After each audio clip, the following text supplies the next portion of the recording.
how is this Encounters book going to help position people to have that encounter and to set them up for that divine reversal, to see themselves get into the vein that God wants them to be in? Is that what you're trying to do in that book, is get people at their appetites wet for a move of God, and they can position themselves so then God can bring about this reversal that needs to happen in the earth?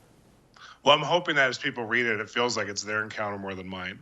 And I'm hoping people get such a perspective that God is going to send power to transform the earth, and he's going to put options on the table, just like he did over and over in the Bible, where there's only option A and option B, and he brought a third option that no one ever saw, to issues of society, to issues of perversion, to issues of governmental corruption. And over and over we see that happen. And so I believe my book is going to help you if you read it. I think it's going to help you believe and have faith in a dark time that God shines bright in the middle of dark times. He's not afraid of the darkness, and he raises people up just like you to shine in this time, and he brings people to that shining light. He brings favor in the times of darkness to people. And I think we just prayed for people in the Ukraine right now, and I just think this is Christianity's greatest day in the Ukraine, because they can shine and be a support structure to what God wants to do. And so God didn't take all the Christians out of Ukraine. He actually is going to empower them. We've seen that in Iraq. I've gone to many war zones. So I've gone and met with the Christians who are believing and poured into them.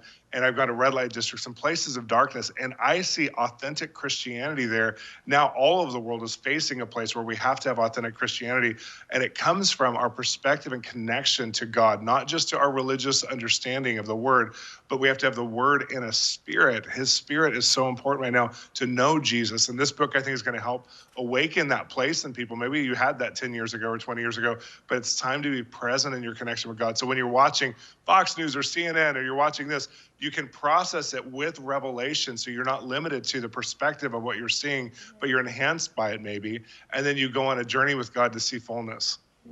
Shawn, I just love that term you just used, authentic Christianity. As a millennial, that's the biggest thing, is like things being authentic, because I feel that's why so many people are not going to church. So many people are turned off by Christianity, because sometimes it just appears fake, and everybody has it together when the world is dark and it's a hot mess. And we are called now more than ever just to seek God and have those encounters with him. So what would you say that we can do, like for somebody who's watching, who's like, we're right here in Pittsburgh, or they're in Pitcairn, or wherever they may be, that wants to have that authentic Christianity?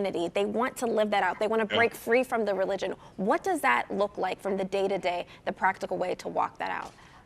That's such a great question, because we have to keep ourselves encouraged. No one's ever going to make you pursue God the way he wants to pursue you, and he wants you to pursue him. And we try and get those mentors, those people, and we realize a lot of times they're effective and beautiful, but they're not fully fulfilling, because there's something that God wants to lead us in himself. And so he wants to lead us into knowledge of himself and love for himself. So I think just having that quality time with them. And sometimes we put religious pressure, and we do so much devotional prayer, second commandment prayer, pray for my aunt who's sick, I pray for, and all of those can be important, but what's more important is first love. Spending time with God. What do you think, God? That's what Solomon did. I want to have your wisdom. I want to have your perceptions about the world around me. I'm going to read the Bible, but I'm also going to pray with listening ears. I'm not just going to talk the whole time. So just spending time and anticipating that if there's a great need, there's a great outpouring of God to meet the need, whether it's in your finances, or whether it's in the whole nation you live in, or a racial issue, or any of these areas that God is the best at civil rights. We see it over and over. Jesus came in a day that the Jews were being persecuted like no other people group, and the Roman Empire wanted to annihilate them, but they were useful because of their financial aptitude. So you have this period where he came in a time where he said tribes are going to rise up against tribes. He knew what racism was because he lived it. And so there's those issues, or there's social justice, or the human trafficking issue. And a lot of millennials are concerned about these things. But if we listen to listening ears and anticipate that God always brings an encounter, like William Booth was an encounter to the UK over the poor when they were being marginalized. William Booth raises up, here's a revival in a revival meeting in one of the chapels. And instead of becoming a circuit preacher or like an itinerant preacher, he actually says, I'm taking this to the streets with new contemporary music, common songs everyone sings, and we're going to preach to the poor and activate them for their destiny. And 2 million people were saved. And we see a revolution in the UK where his book became the #1 bestseller for 10 years.